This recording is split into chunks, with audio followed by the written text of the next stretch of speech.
Two ladies exploring the personal stories and experiences of women in ufology and the paranormal.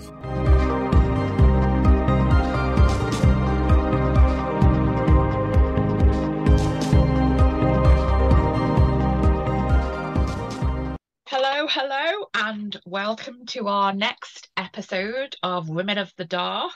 Hello, Abs, how are you doing? I'm doing all right. Yeah, things are ticking along nicely. Good. We are very, very pleased to welcome our guest today, the lovely Cheryl Costa from all the way over the other side of the pond to us. Welcome, and thank you for joining Thank you. Welcome. For those of you who don't know Cheryl or aren't familiar with Cheryl, she is a published mystery writer, UFO researcher, investigative author, journalist, bit of everything, all mixed into one. And I read in your bio before, Cheryl, and it made me laugh that you hunted hackers for a living. I did. Yes, I did. Yeah, that's what it said about me, about you. Sorry, she hunted hackers. I thought I like that little piece. Fabulous. And the goofy thing about it was when I was doing that job, I was a buzz cut, wearing Dalai Lama robes, ordained Buddhist nun at the time. Okay. So it was a very ethical practice for me to, go looking for the bad guys, as they say. It's something you don't put together, like hackers and technology and Buddhist nun. It does conjure up a certain image in your head, doesn't it? That's yeah. We tried to pitch it to a television producer for a TV series because it was so outlandish, and he didn't believe us. Absolutely brilliant. Whipping out the laptop from under the robes, coming in. Well, I was ordained what they call a NACMO as well, concurrent ordinations, and so technically I was a yogi. Okay. Oh, okay. And junior level yogi, but I was a yogi. And the pitch was, it's just, yogi sleuth, nah. They couldn't deal with that. So yeah, of all the things that I read about you, that was my favorite bit, that you were a hacker hunter. Well, the funny thing about it though, I made the argument to him. I said, look, I got a program called Grantchester. The guy's in the Anglican Church and he helps solve mysteries. Why can't I solve hackers, Uh-huh. Well, there's no reason why not, is there? Even as a reality program would be awesome. It would. Cheryl, do you want to tell us a little bit about you then, and how you sort of came into the field of ufology? Okay. I suppose let's go start at the beginning. I was about 12 years old. It was 1965, about 3 weeks before school started in the fall. We were visiting an uncle up on a farm, coming down off the hill, Sunday afternoon, about 4:00, clear blue sky in every direction. And my mother has my father stop the car. And she points out into the western sky, and parked out there like a rock was a sphere. Right. Silver sphere. Mm-hmm. And to give you an idea how big it was, it varied from about, if you hold your arm out, look at your thumb, anywhere from the size of your thumbnail to the size of your little thing. It moved around a bit. And we sat there and talked about it. My mother said, it might be the NASA, it might be the Air Force, it might be a weather balloon, and it might be people from another world. And of course, that fascinated the 12-year-old. Yeah. And I got back. Dad started the car up. We got back down the bottom of the hill, turned left to head back to the hometown. And I got up in the back window. It had those cars back then had these huge back windows. And I was like, who are you guys? Who are you guys? That kind of thing. And when that thing decided to leave, it was one of these gone. Wow. And it changes you. Uh-huh. Okay. You're never quite the same after that. Mom and dad, when you're a teenager, mom and dad are stupid. They don't get anything, So here I am, 12, 13 years old. But my mother and I had an understanding that we could talk about this topic like adults. Mm-hmm. It's always mums, isn't it? It's never dads. It's always mums. Yeah. And when I got, how do I want to say? No, dad was really disconnected about it. He just went, but he really did. Thought we were both nuts. And but I would go.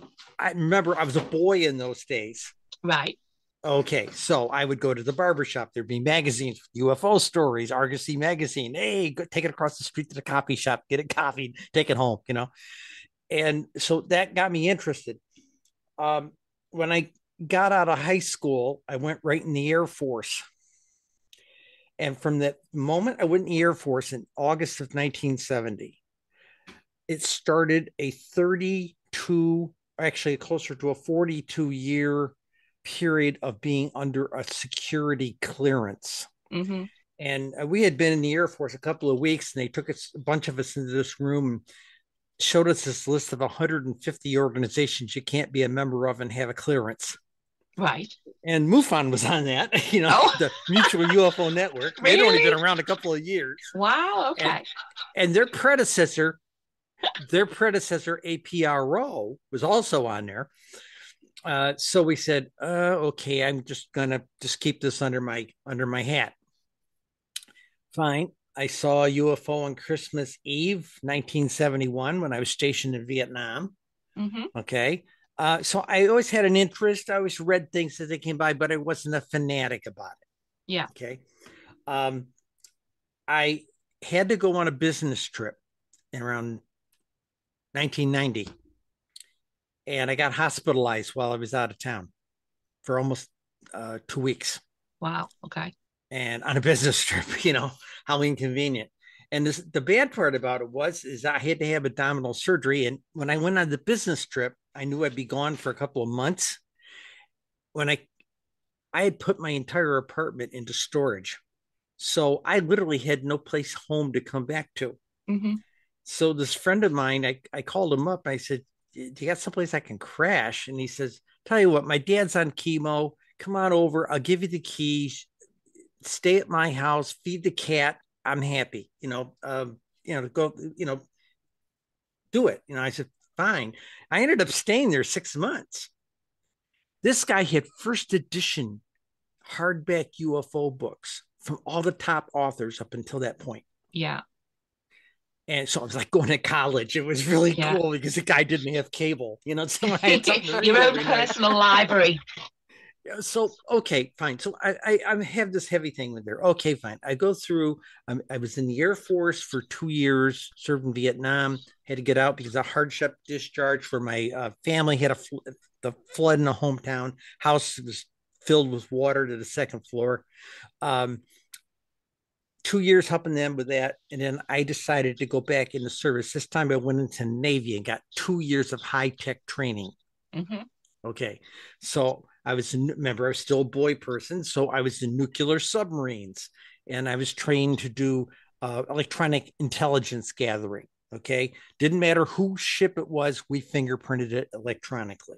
Okay. And then they figured out I had a dark room. So they sent me to Periscope photography school. So now I could gather photo intelligence, so I can't tell you any more than that. Trust me. Okay. Okay. So it happens. I get out of the Navy 8 years later, and I'm almost immediately in the defense industry. So 32 years working for Lockheed Martin. Okay. So until 2011, I really couldn't speak up about UFOs, but I was pretty well read. Yeah. I went to work for a newspaper. This is how this all starts at this point. I went to work for a newspaper after they retired me in 2011. And they were doing some cost cutting. So they retired a whole bunch of us that were over 30 years with the company and just kind of retired us early. Okay. Mm-hmm. All right. So I went to work for a newspaper and I was finishing a 40-year-old bachelor's degree, entertainment writing. Oh, okay. Okay. In fact, entertainment writing was not a program. Creative writing was, but entertainment writing wasn't a program. They built the thing around me. Wow. Because I came in with a 5-page resume. Okay. And a third of it was writing radio programs, writing television programs, the cable programs, that kind of thing. So, and I was a published writer. So fine. So they built the whole thing around me. And in 2012, I came home one night from the newspaper. We had to wait the last 2 hours of the night till about 3 o'clock in the morning for the presses to finish running the morning edition. And I closed the garage door. And I used to have a thing that if the sky was clear, I would stand in the driveway and I'd look up at Big Dipper out in the northern sky and just kind of let the night, kind of the meditation thing, let the night fall off of me. And that's left over from the monastery kind of life. And all of a sudden I heard this pulsing humming sound, that type of thing. Mm-hmm. And I glanced up above me and I could see the stars blotting out, and it was sort of had an edge to it. Next thing I know, this thing about 2 football fields long has gone over me, triangle shaped, and it's about 2, maybe 3 stories deep with those big light thing, the big bright things on the back. And I'm just sitting there, looking at this thing. 8 months later, I had a newspaper column. Okay. And I pitched about 6 editors, and they all laughed me out of the office. One had me escorted to the door by security, that kind of thing. They thought I was nuts. Oh, we can't do a weekly column about that. Get out of here. And so a guy I used to work with at the paper I worked for, see, I didn't write for them. Mm-hmm. The paper I worked for, I was in the technical department. Oh, okay. Okay. We made the plates every night, and we were to back up electronic technicians at night if something broke. Yeah. So he calls me up. He retired from the paper I worked for, big paper and daily, and became the editor-in-chief over at this little weekly. He says, come on over. I hear you've been pitching. Come on over. Let's talk. So we sit down and have a cup of coffee together. And turns out we're about the same age. We'd read all the same books coming up. And he says, I can't write that column, but you can. I'll try you out for a month. Ever see The Princess Bride? Yeah. Okay. No. Well, he says, I'll try you out for a month. Calls me up 4 or 5 weeks later, has his tone, the Dread Pirate Roberts, I'll most likely kill you in the morning kind of thing. And he said, get over here. We have to talk. I says, all right. So I get over there. I'm 10 minutes late to the meeting, walk into the boardroom. All the columnists are around the table there. And he's talking to him. He stops, looks at me, points at me, and says, there's our rock star. Okay. I said, what are you talking about? He says, you've been here 4 weeks and you're pulling more page views on the web edition than everybody here. Just keep doing it. So I was there for 7 years doing a weekly column. Now, people say to me all the time, wow, writing a weekly column, that must be fun. It's 1,000-word term paper due every Thursday. Yeah. Yeah. The dog can't eat it. Yeah. So we got very creative with some of the stories. My spouse, Linda, if I was on Wednesday and I didn't have something written, she would say, well, you haven't looked at this. You haven't looked at that. You have never discussed this, and something would, hit a nerve. And I'd say, oh, hey, I'll run with that. And I'd spend the rest of the day researching it. That's how I started writing a UFO column. And you had to have something to write about every week. So at one point I started, New York State in the United States was my beat. And I started adding up local stuff, different cities in upstate New York. And I started seeing patterns to it. And so we went ahead and did all the counties in New York State.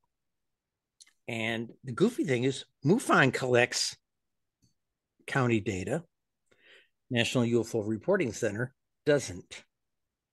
So when we took the city data, we had to put the county data with it in these spreadsheet database thing we set up. And we went to old MUFON investigators, retired guys, retired state directors, that type of thing. And they looked at this stuff and they said, wait a minute, we didn't know there was a pattern there. We didn't know there was a cluster over there. We thought Lake Erie was the western ground zero of it. And I said, but it's there at Lake Ontario. And everybody thought the Hudson Valley was ground zero in New York State. Turns out to be Long Island. Right. Who knew, So Linda and I were sitting in our favorite pub with a couple of pints, October 2015. And the discussion went something to the effect, look at all the cool stuff we found. And Linda said, what if we did the whole country? Now understand what the deal is. She's got a real science degree. She's the real scientist in the household. I've got the arts and entertainment degree, the top hat and the cane. Okay. So we said, okay, we'll do this. Maybe it'll take us, 12 months. It took us 18 months. And we came out with the first book, which was called The UFO. Oh, it's not going to show it to you. My background kicked in. It's the UFO sightings desk reference, United States of America, 2001 to 2015. I see it. And the New York Times did a story about us in April 24th, and it was on 25th in the print edition. And they did it in Science Magazine. It wasn't one of these articles, hey, these are kooks and crackpots in upstate New York. Yeah. Ralph Blumenthal, one of the guys that broke the A-tip story in 2017, went to his editors with a copy of our book and says, I know why we don't report UFOs. Some old ladies in New York, upstate New York, did the science, you know. And so Times does their story. The next morning, first phone call I got in the morning at 8:30 in the morning was the Times of London. Okay. And the phone rang till 10:30 that night. Yeah. I called the newspaper the next morning. Their phones had been ringing off the hook all day long.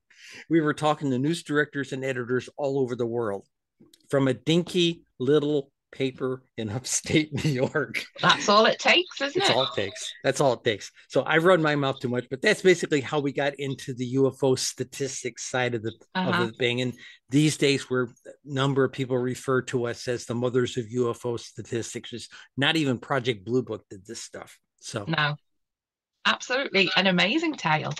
You make me feel as if I've been further than my gate and I'm still sucking rocks. yeah. It's just, it's phenomenal, the stuff that you have done. And with doing that, did you get much pushback while you were researching? Can I tell the truth? Yeah. That's what we want. Okay. Absolutely. Two old gay ladies in upstate New York come out with a scientific book about UFO statistics covering the first 15 years of the 21st century. First thing we had to overcome, one, who are these chicks? Did they fall out of the sky? Nobody had ever heard of us, other than the fact that they knew I wrote a column. The other thing was I'm a tranny person, so oh boy, we caught crap there. Then there were the other, what I'm going to call the dunderheads in the UFO community. The book's nothing but charts, graphs, and numbers. Where's the case studies? Yeah. Okay. Where's the pictures? Yeah, where's the pictures? Yeah, we got that a lot too. So there were a lot of people just pushed back, says, you got to have case studies. I said, look, case studies are individual autopsies. We decided, instead of looking at one ant to nauseam, we decided to look at the anthill. Yeah. The bigger picture.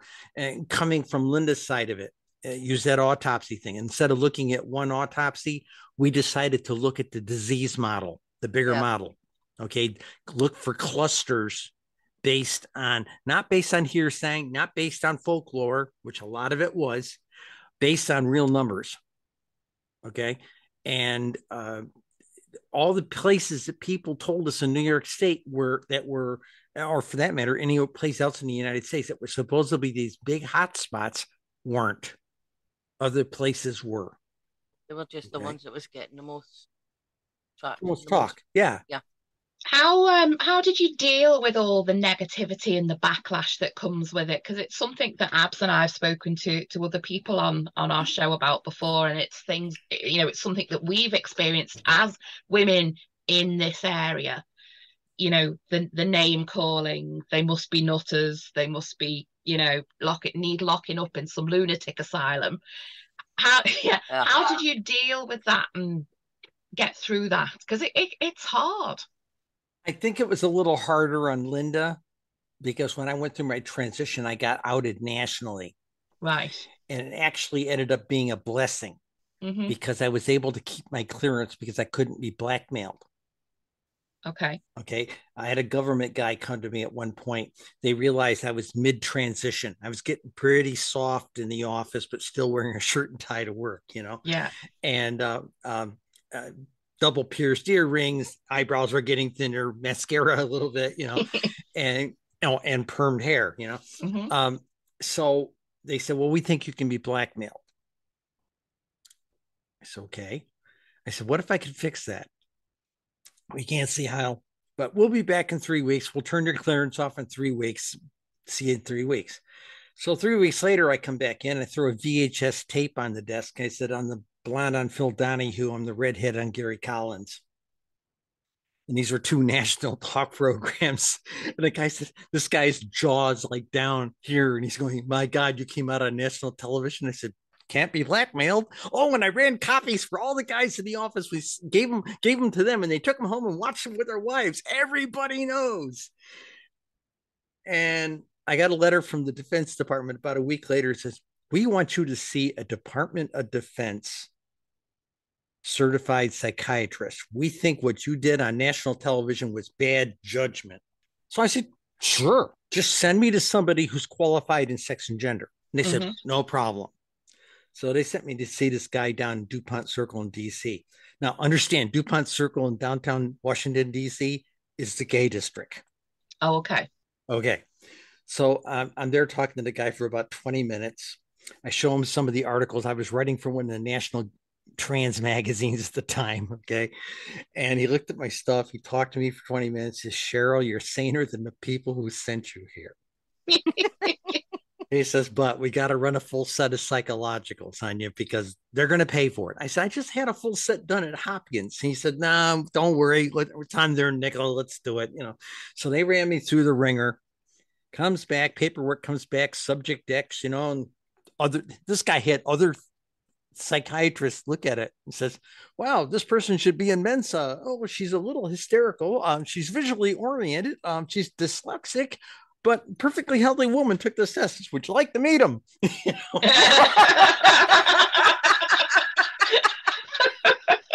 Love it. So from that point forward, within a month, my clearance was adjudicated and I never got any more crap. Now, what was fun with this, I managed to get a Department of Defense letter, copy of that letter adjudicating my clearance and indicating I'd been cleared with the psychological stuff and everything on Defense Department letterhead. And I had it, you know what decoupaging is when you put it on a piece of wood, put all shellac on it, kind of, do it with a degree or something. I had a decoupage version of it in my office. So when people would walk into my office, I had a lot of pushback and prejudice in the office. Costa, you're crazy. I said, I got a letter that says I'm saying, what do you got? I think we need letters like that. I'm sorry, say that again. I think Abi and I need a couple of letters that say that, to be honest. There you go. I'm not sure I'd be given one. Okay. Well, the UFO stuff. Yeah, a lot of people called us and others. And actually, the real nasty pushback was coming from within the UFO community. Yeah, we find that. Because there was this anchored in idea that the only way you can study UFOs was with a case study. Mm-hmm. And Linda, Miss Scientist over here, she was the head librarian for the toxicology library for the Environmental Protection Agency for 15 years. She worked at the National Academy of Science. Smart chick. Okay.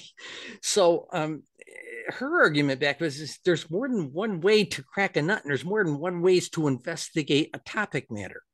Of course. Get used to it. This is how we're doing it. Oh, yeah. They came to us. Why didn't you go back 40 years? Because we were doing 2001 to 2015. We decided we were going to do a 20-year study.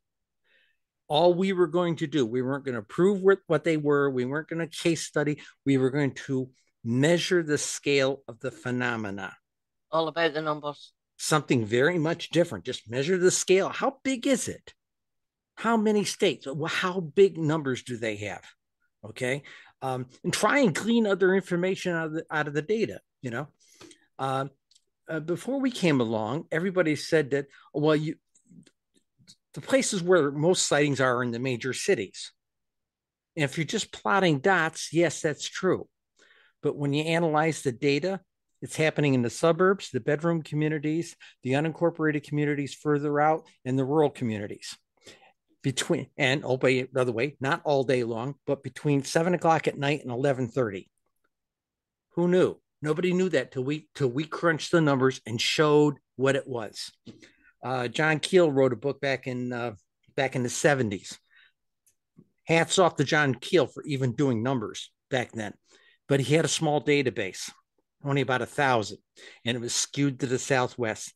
And it came out with the famous Wednesday phenomena. Everybody knows UFOs are peak day on Wednesday. It's actually Saturday because we've got big data. 21st century, we do big data like Google and Amazon. Mm-hmm. Okay. And that was the flavor of the whole thing. But boy, the pushback was terrible. So we limped through 2018. And by 2000, we did some presentations. And then by 2019, I was booked in some place about every 2 weeks for the whole year. And it was over the winter, December, January timeframe going into 2019 that we put together a good slide presentation. And we had a horrid pushback one night on a podcast. And I told Linda I was going to make a minor change to it. Go into my slide presentation, 4 additional slides right at the front. This progression of slides. 1, it showed what I looked like in combat gear in Vietnam, him. Okay. And then it showed a picture of me in the Navy, big, bushy, Paul Bunyan beard, any Scotsman would have loved it. Nice and red, So, okay. Honest to God, it's just orange red. And then here's my glamour shot, professional glamour shot. And I said, this is who I am. I became who I thought I was. Oh, next slide. Here's me and Linda jumping over the broom in her Stewart family tartan. The Stewart family the Stewart family that is related to the royal family. Okay.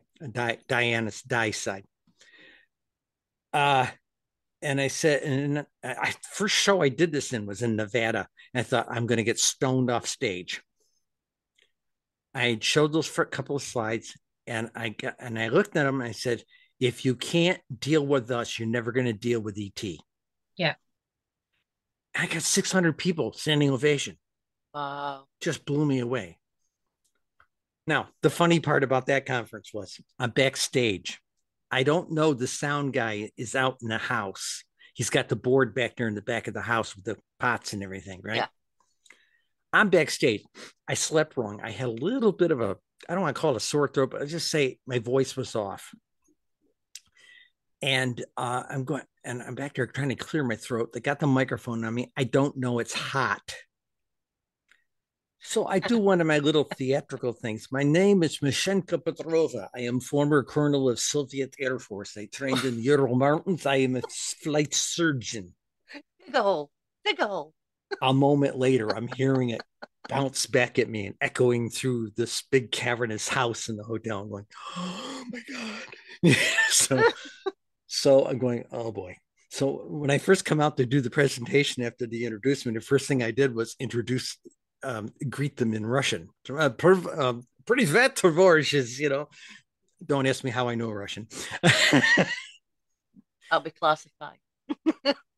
That's not classified, but let's say it was done to be classified. So it's not very good anymore, but I still know still know a bit.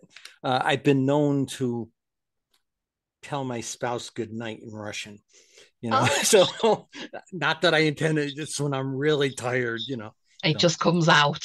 You're in a Russian. Da. Love it.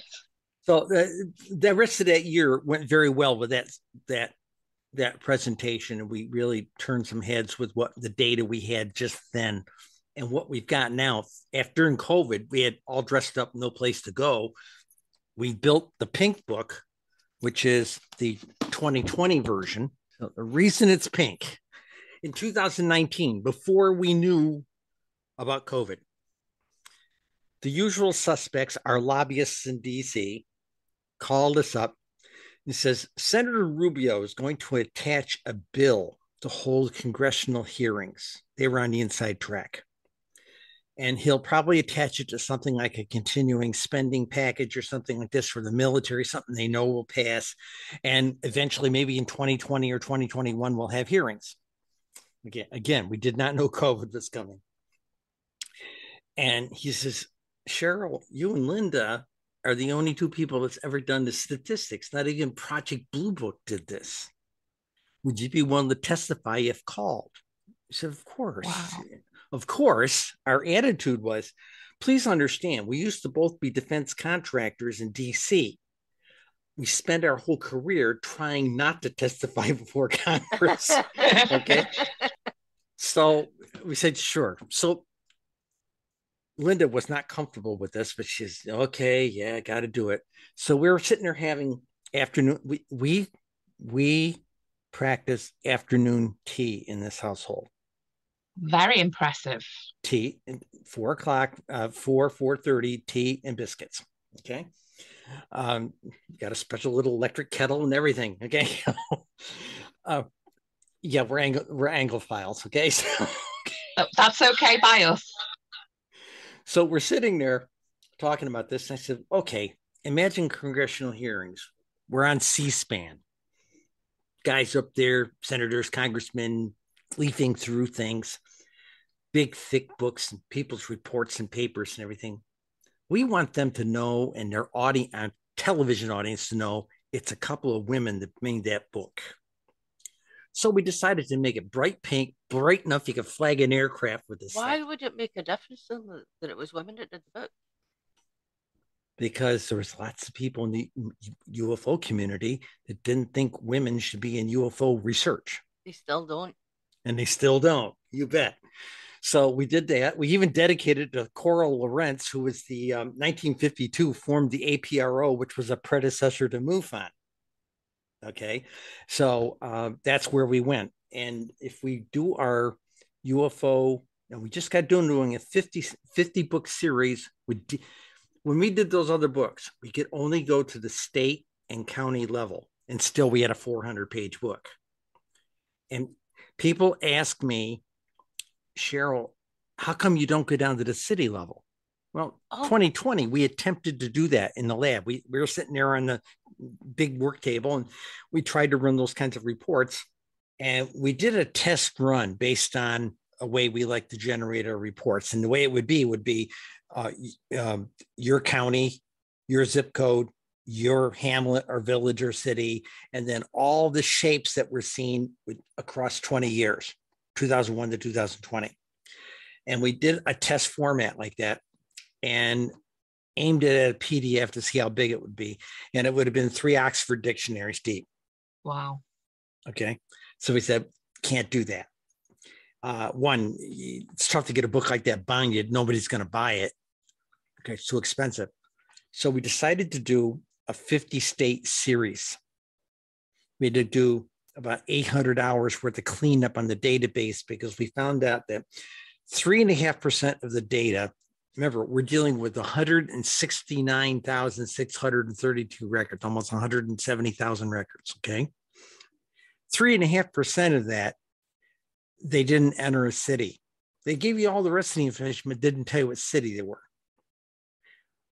Another 7.5% said, oh, okay, Jasper, Wyoming, next to Joe's Pizza. You can't sort on a thing like that. Okay. So we decided, or they spelled the name of their city wrong. Okay. And we had a lot of that. So we brought the thing down out of the database, brought it down to an Excel spreadsheet. We merged in, lined up the columns, merged in a golden email list, and went in there and sorted it by state and city, and then corrected or added the counties where necessary. And we're dealing with the data from both the National UFO Reporting Center and from MUFON. Okay. It turned into an 850-hour effort. It was like going back to work at Lockheed. I was working a 35-hour week. I was getting up every morning, having coffee with the missus, and we would sit down. I would sit down and bang at it till 4:30, 5 o'clock in the afternoon. Okay, 5 days a week. I gave myself the weekend. And it took from the second week of August in 2020, again, we weren't going anyplace, to the first week of January of 2021. By that time, I'm getting the data from 2020. So I'm cleaning that up. So we literally put the pink book out, I believe, in March of 2021. Okay. Okay.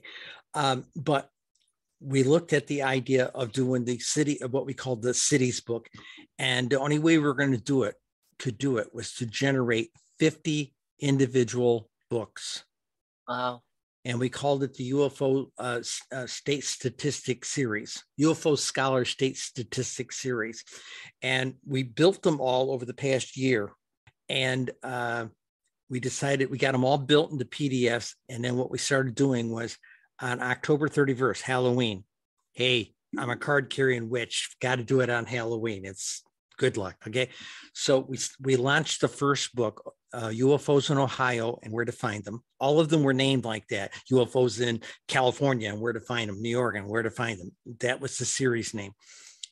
And we went ahead and put that first one up. And within a week, we had Michigan up. And shortly thereafter, we were tightening up our process. And shortly thereafter, within another week, we were putting up 5 a week. Okay. And we started putting them up. And we had told everybody we'd probably have them all up by the end of January. We got so tight by the end, especially like screaming towards the Christmas holidays, we were putting up 10 a week. Wow. On Amazon. And they were usually up within anywhere from 18 hours to 24 hours. Okay. And available to order. We only made like 2 mistakes where we had to take it out of publication long enough to upload another manuscript because there was a glitch or something. We got them all up by December 27th.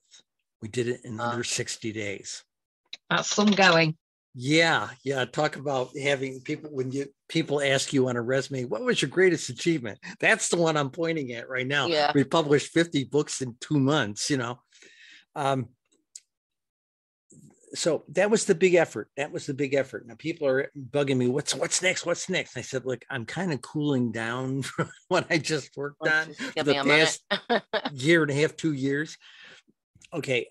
What I'm working on right now, we're going to do just like that, except we're doing 25 books for the 25 identifiable shapes and drill right down to take one shape, triangles, and we're going to give you every state, county, zip code, hamlet, and where they were seen, what dates.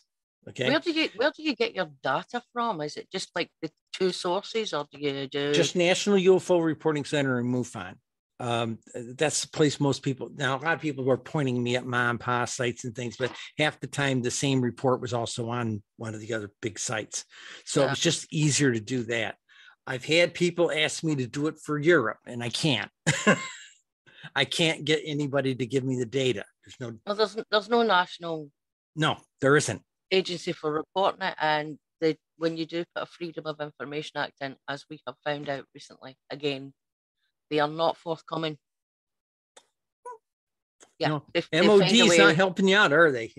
But neither is a lot of the police. They are pretty much, no, it's too expensive. 1 or 2 of them have turned around and say, no, it's ridiculous, we're not doing it. Yeah, or it's not, what's the word they use? It's not in the public interest or something. It's not in the public interest. Yeah. But we've had quite a few. That is code word for we don't want to scare all the unintelligent people. Yeah. Or we don't want to tell you it's too much work. Or the truth. Yeah. So ultimately, we want to produce that. And I already know how to do it. I've cleaned up every individual. We actually ended up building a separate little database for each state so I could clean up each one and then pull each of those databases and merge them all into one big golden mail database. But I'm a little burned out from doing the state series. I can imagine. So I said, I'm going to take 6 months off to work on my prose. Yeah. Okay.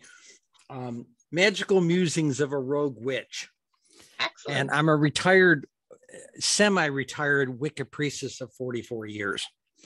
So I put my magic book out. It basically, when a priestess retires in my lineage, there's an expectation that you'll write a book about your life in magic. And I was surprised how many witches and women in ufology are witches and are UFO investigators. So, hey, well, see, there you go. So, here we are. And people say, well, wait a minute, how does that connect? I says, hey, we're all used to walking with 1 foot on Main Street, 1 foot in the Twilight Zone. What the heck? UFOs are just one more weird thing that we deal with, Have you written sort of any academic type papers? No. Can't get academia to talk to us. No. Our They'll desk really say, references should be good enough for them. We have reached out to, see, I did 16 in upstate New York, or there are 32 state colleges, which are called the State University of New York. They have 32 of those schools, and I reached out to 16 of them, and they all turned me away, including Albany University. Okay. And the paradox there is Albany University took my papers. They took 25 crate loads worth of it out of my garage back in November 2021, just before we moved to here. Okay, we're in Cleveland, Ohio now. Okay. About a year ago, December, we moved to Cleveland, Ohio. Linda's from here. She said, I want to go home when I retire. So here we are. I love the winter in Cleveland. It's lovely. Say that again. Winter in Cleveland is lovely. Yesterday I could have shown you a lovely picture out here with the tree just covered with 3 to 6 inches of snow. Okay. It was absolutely picturesque, and most of it's melted off in the last day or so. But the bottom line is we did this.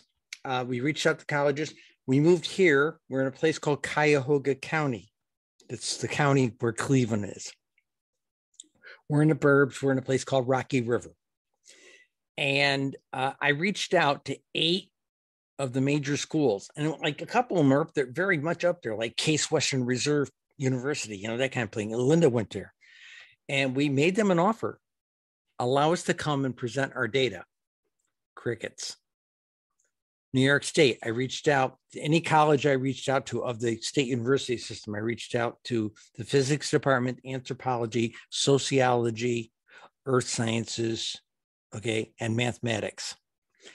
Again, crickets, nothing. Okay. So we did it here for 8 schools here, offered to come give them a free presentation for their faculty and students, and nothing. Right now, we're doing a 7-part series with the Cuyahoga Library System, and we packed the house last week, and we had bad weather last night, so we didn't have as good a turnout. But those audiences are eating it up. But see, there was a question you asked me to get me there. That. Yes, it's archived. And if you were to Google Cheryl Costa, Cheryl with a C, Costa with a C, journalist, within a couple of lines, you'll see a thing for an archive at the University of Albany. And they quite literally refer to me as a Renaissance woman. Oh, okay. Okay, they list all the things that I've done, and the last line in the little mini biography for the collection, she is a UFO researcher, which I think is cool because every time we finish something, we send them the manuscript after we publish. So everything's going in that archive. So as the director of the program told me, he says, Cheryl, this is immortality. I have to ask, what were they going to use the papers for? Somebody will get a PhD or a master's degree 50 years after I'm dead. It's not really fair, is it? I mean, we don't want anything to do with it. We'll take what you're giving us. It's like sitting down with Newton's papers or something. It's going to be an academic thing. And Linda's attitude on the thing is that this 50-book series, right now, it's the largest collection of collected, analyzed, and digested and published UFO data ever published in human history. That's an achievement. Yeah, and people look at me when I say that. It just kind of washes over them. Then it dawns on them, holy God, what have you done? And I said, well, sometimes I wonder, what have I done? What gets me about situations like that is when you've done this and you've achieved so much and it's getting talked about and it's there, it's out, everybody's aware of it. And then they say, oh, it's 2 women that did this. Like it's a shock or a surprise.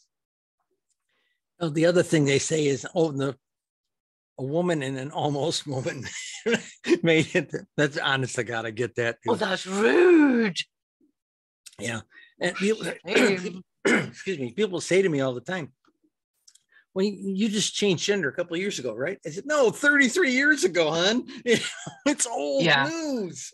Yeah. But I'm very open about it because it protected me. But it's current now, isn't it? It's more in the media and it's more current now. Yeah. We actually get more backlash from women than we do men half of the time. Yeah. Most of the time the men are like, oh yeah, that's very interesting, but don't tell anybody I said that. And where the women are, I hear that all the time too. Antagonistic to a point. Yeah. Cheryl, can I ask you a question? Okay, here's the deal on the questions. Okay, go on. Anything, not my ATM pin and nothing I did in the Navy. Other than that, I'm an open book, hon. Excellent. Okay, well, it's nothing to do with those. It's what is your sort of like experience with and beliefs around the subject of the paranormal? Obviously, you're from a witchy background and you're a ufologist. Do you have any kind of paranormal experience, expertise, skill set, or all of the above? I tried not to dead name myself. So we will refer to younger self as Boy Cheryl. Okay. Boy Cheryl had heroes like Alan Shepard, the first American astronaut, and Doris Day, those were our heroes, right? People ask me, if you had what's your real nature? I said, me? I'm just a good Catholic boy. I go to mass every morning and I'm a geeky kid brother, but secretly I am Wonder Woman's sidekick, Amazon sidekick. Okay. People don't get that. And my voice, it's great as a talk show host, it's a great voice for talk show host, which I am, but people sometimes, no. Okay. When I worked at Lockheed Martin, there was one phase when I decided to try and mask my voice. I would answer the telephone. Good morning, Cheryl Costa. May I help you? Give a southern breathy sound to it, and it just works every time. Okay. And of course, until you get a head cold and your throat gets coated, and then you come into work sounding like Commander Worf on Star Trek, good morning, Cheryl Costa's office, and I was always, that was my intern personality. No, Cheryl's not here. Can I help you? I'm her intern, Yeah. That's how we did it. I just stopped trying to do the false. Now, I've had voice training. So I typically answer the phone at a slightly higher register. Okay. But that's the only thing I do with that. And for the most part, and I had my high glamour, big hair, big makeup phase, but I lost that when I went in the monastery and I never got it back when I came out. You can take the girl out of the monastery, but you can't take the monastery out of the girl. So I just currently coming back from being shaved. There you go. For monastery reasons. I had this tight little pixie cut after I was allowed to leave robes after 7 years. Okay, I got permission. The goofy thing was I was an ordained yogi, and Linda and I had been close friends. We met in the live action role play gaming community. Really? Yes, she was part of the permacast that worked for the people who ran the game, and I was one of the players. In fact, I was playing because I was a nun and I had a buzz cut. I could get away with playing a boy. So I was playing this retired. This game was set in the 1930s. So I was playing a retired French Foreign Legion retired colonel, a big fake mustache and the whole thing. I'll email you a picture of it. It's cool stuff. Got the hat and everything, And she was part of the permacast, and we got to be pretty good friends. And then when I got to drop the robes, I used to be on a thing called Live Journal, okay, and kind of for Facebook and Twitter. And I made a comment that I was being released from my vows, and I was going back and becoming a civilian, so to speak. And I got an email from her and said, I want firsties. Okay. So I said, let's take this slow. Okay, let's take this slow. I said, yeah, I was celibate for 7 years, but I was not allowed to drink. Okay, Buddhist monastics can't drink. And I said, to be honest with you, I'm not exactly jumping up and down to have sex, but I could use a pint of ale in the worst way. You know.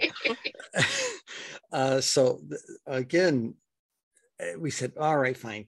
So we took it real slow and got to know each other, and wasn't sure she was going to be able to fall in love with the bionic gal, so to speak. But we did. And she fell in love with me, the being that's been 1 million years old, has had many names, but I have none. And I am that being behind these eyes of flesh, the eternal part of me. Okay. The part that when this chicken suit dies, will go and be reborn again someplace. Love knows no gender. Now, paranormal. People say paranormal. Okay. I was raised in a family. I was born, maternal side of my family, clairvoyance runs down. It's genetic, and it runs down the maternal side of my blood family. Most of my cousins all ignore it, but there was a couple of us that embraced it. The Catholic nuns thought I was a spawn of Satan because of it. I've been called that. Yeah, it's at the time I hated it, but I've often thought about getting a patch put on when I got a jacket and got military patches and things like that. I'm thinking about throwing the spawn of Satan patch on there, But I tell people, we see the world differently. We feel the world differently. I'll give an example. A kid's dad died of appendicitis. It's about 4th grade. And one girl, he had come back from his bereavement, leave. And one of the little girls, first morning period, we're talking religion stuff. And Carol says, what happened to Stevie's dad when he passed away? And the nun looked at us, well, honey, he's in heaven with God. Me and Jimmy, or another clairvoyant in the room, were looking at his dad sitting on the file cabinet, smiling adoringly at his son, So there was that kind of stuff. So our family, the joke we have for those of us in the cousins that embrace this is we walk on Main Street with 1 foot on Main Street, 1 foot in the Twilight Zone. Yeah. So when the whole idea of I was introduced to witchcraft in the Navy. Okay, I left Catholicism at 17. I was supposed to be a Catholic priest. Remember, I went to school. Boy, Cheryl went to mass every morning. Yeah. Okay. Something snapped when I was 17 and said, everything the Catholic Church, I'm going to get up close and tell you this, everything the Catholic Church said is a fairy tale and a fantasy. Trust me, because it doesn't look like the spiritual world that we clairvoyants see. Sure. Okay. I got into trouble for something similar, but it was pointing out that the Bible are full of stories about the supernatural. Yeah, lots of them. And yeah. I got kicked out. Well, look at it. They've gone out of their way. I made a documentary for my bachelor's degree. It was about a television. The documentary was 20 years later after I had produced a weekly television program about witchcraft in 1991 to 1992. We were supposed to do 6 episodes. We ended up getting worldwide attention for a $50 a week cable access show. Think of it kind of like a YouTube channel now. Okay. Oh. And everybody was coming in and doing a story on us. We had more press from Europe than we did in the United States, which was interesting. Yeah. I had a reporter at, I can't confirm this, but this was a prominent reporter at ABC News at the time, called me up a couple of months after we'd been on the air, and the 6 episodes turned into several 13-week contracts. We ended up producing 70 shows over 2 years, weekly shows. And it was a little dinky talk show, and priestesses, not me. I was the producer. I was in the control room running things. But we had, I used to be an industrial filmmaker. That's why I know all that stuff. Okay. So the hostess, the host of the show was like a 25-year-old hippie chick witch type person sitting on a pillow, had incense, candles burning, goddess sitting there, and had her guests sitting on pillows. And they sat there and talked some topic matter with the craft. Mm-hmm. All right. People ask me these days, well, how did you come out about witchcraft? And I said, on the front page of the Washington Post. You can Google it. It is. If you Google the Washington Post, 19 June, 1991. It's the Metro section, first page of the Metro section of the Washington Post. And the first line in the article is, Cheryl Costa is a witch. And the producer of the television program. 1 second. Drop something important. So the bottom line was we had all this visibility. So many years later, I'm working on my bachelor's degree, and I get challenged to do a thesis. I said, can I do a video thesis? And they said, fine.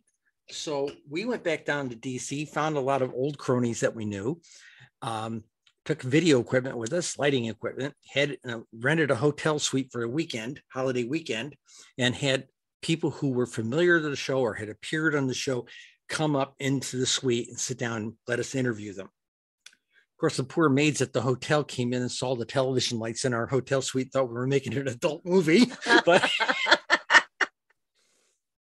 we ended up making a 94-minute academic version. And then the version that we have in distribution is 52 minutes. It's cut down significantly, but we did it about what it was like before we did a show and how we changed the culture. And one of the things in the narration, we were talking about the fact that there's the effort to take matriarchy out of the power structure has been going on for 5,000 years. Okay. And that's the biggest problem we have in our culture. And I literally said in an essay I wrote last week for something, I said, we need to get matriarchy back in charge of things and stop squandering all of our country's resources on war after war after war. The guys are dunderheads and they have messed it up beautifully. We need to get that reeled in. And that's my attitude. Yeah, get 16 women in a tent with some incense and we'll sort it. Not a punch thrown. It's been so fascinating talking to you. We could have sat here for another 2 hours. I know I could have. I absolutely could have. Please email me that picture of the French Foreign Legion guy. Yeah. Oh, Jesus. I've got one of me in a Soviet doctor's uniform. Crazy stuff. I think from my viewpoint, the biggest thing is if I'm telling anybody anything from the clairvoyant side of things, UFOs, paranormal, ghosts, Sasquatch, all the things that we consider paranormal, and they all seem to be in their separate little stovepipe. It's all one phenomena. Yeah, absolutely. Yeah, totally. And that's a lovely way to put it. We have found that everything seems to just all tie in together, and it can't be separated no matter how many people try. I've had conversations with the people who exercise this CE5 thing with initiating contact, from humans. And in fact, when I was writing my column, I wrote several columns about it and said, hey, I think CE5 is cool. As a monk, let me tell you, this is what you do to make your meditation better. Don't eat pepperoni pizza before you want to meditate, things like this, don't just come right in off the highway, off the expressway, motorway, and then sit down in the lawn chair and say, we're going to call somebody, you got to cool down. Okay. All this sort of thing. And we're not trying to convert you to witchcraft, but I guarantee you that the training within craft will give you a leg up on it. And we don't worship the devil. Heck, I'm a priestess of Isis, a set, so. Yeah. I know. So Cheryl, just before we finish, if we've sort of like created some new fans out there who perhaps weren't sort of like following your work before, where's the best place that you can direct them to read your books, find out about you and your papers and things? Okay, Amazon. Okay, first thing, if they absolutely want to reach out to me, okay, an email address, Cheryl Costa, Cheryl with a C, Costa with a C, Cheryl Costa.friends@gmail. Okay. And if they want to do that, Cheryl Costa.friends@gmail. If they want to get my books, or our books, in cases on the UFO stuff, we do it together. And I've got short stories out there. I've got all the articles I wrote from my column out there, 60 books out there on Amazon. So if you go up to Amazon, Google search, or Amazon book search and put in Cheryl Costa, 2 words, you'll get everything. You're going to be scrolling through a lot. If you just say Cheryl Costa UFOs, you'll get that stuff. You show Cheryl Costa witch, you'll get that stuff. If you say playwright, you'll get something else. I've got a book of short stories. I'm a short story writer. So all that stuff's up there on Amazon for the most part. And hey, Amazon, they'll print it off for you in Britain. Trust me. In fact, the first books of the witchcraft book, the first 20 books we sold in England. Excellent. Okay. And what about your social media handles? Where can people get hold of you on that? I am on Twitter. Okay. I am on Twitter, Costa _ @Costa_writer. Okay. I'm on there. And I'm not on Facebook presently. We had some credentials problems and they think I'm a hacker from my own account. So I haven't been on there for 6 months, but I'm so bloody busy right now doing the next series of books. Here's what I'm working on. Yes, I'm working on a hotspots books for the United States for UFO hotspots. We've done preliminary work to do the shapes books. And I'm under contract at a university to write my memoir. And I have literally put in 40 hours this week working on the memoir. Okay. It's a lot of work. I had to dig out old journals and things and look it up and everything like this. And reading some of those old journals, I started a little list on a steno pad over here of all the people I'm going to block or ghost. But bottom line, you're going to see more coming out of me. I got a couple of novels up. I got a lot of short stories. If they write to Cheryl Costa.friends, if they ask to read my short stories, I will give them the links to Booksy, and they can read my short stories. They can read my aviation combat novel from World War II. All that stuff. Wow, there's a bit to meet everybody's taste in there, isn't there? Yeah. I think you got it all covered. I got a sci-fi novel. We wrote that in 15 weeks. I was doing it for a writing class. And she said, we can either analyze other people's work or you can write a novel. 15 weeks. So it ended up 1,000 words a day, 5 days a week for 15 weeks. It generated the whole novel. And we published it last year, done 5 years ago, but we published it last year on Booksy. And it's available. I can send you a link if you want it.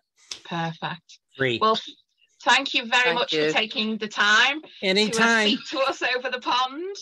It's been really fascinating. If you want to talk again sometime and just talk straight up paranormal, let's just do that and have a little less me talking. Let's have a little bit more dialogue. I apologize for talking so much. Oh, no. Okay, that's don't what apologize. we wanted. Thanks, Cheryl. Bye-bye now. Ta-ta. Thank you.